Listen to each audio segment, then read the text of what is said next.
Guys, update ko lamang po ulit kayo. Siguro ito yata yung pang day 3 ko dito sa shop.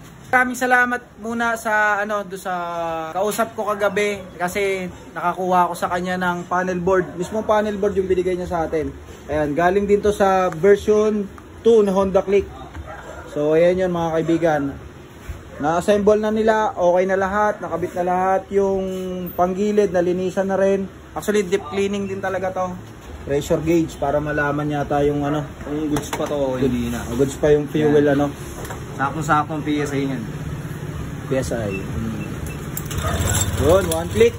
Okay na ulit si Laspag mga kaibigan. Alright. Ito yung panel gauge. Kaso mga kaibigan, medyo tumaas yung panel gauge kasi nga second hand yung pinagkuhanan natin ng panel gauge.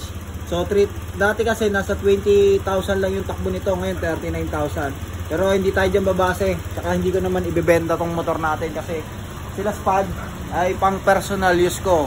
So ibig sabihin, possible hindi ko na talaga ibenta to, sa akin lang to, pang bahay-bahay lang to. So ito nga pala yung nakuha naming tubig sa loob ng tangke. So ayan.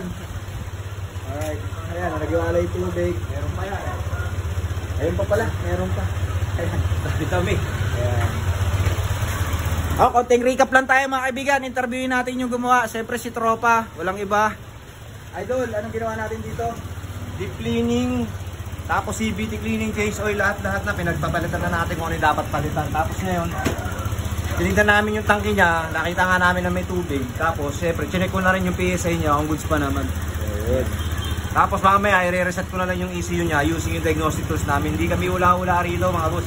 Yun. Talaga meron tayong diagnostic tools para sa mga yan. So hindi talaga ako nagkamali ng pinuntahan na Tropa. Maraming salamat, nadali mo. Okay na sila Spag ngayon. Meron pa isang order. Meron pa. Nice. I-install na natin si Mek. Okay na. All goods na. Buksan natin ulit. Parinig ko lang sa inyo. One click. Okay. Yan tumutunog yan. Ito lang yan. Kusina. Napakaangas. Okay na ulit. Alright. Good job, boss.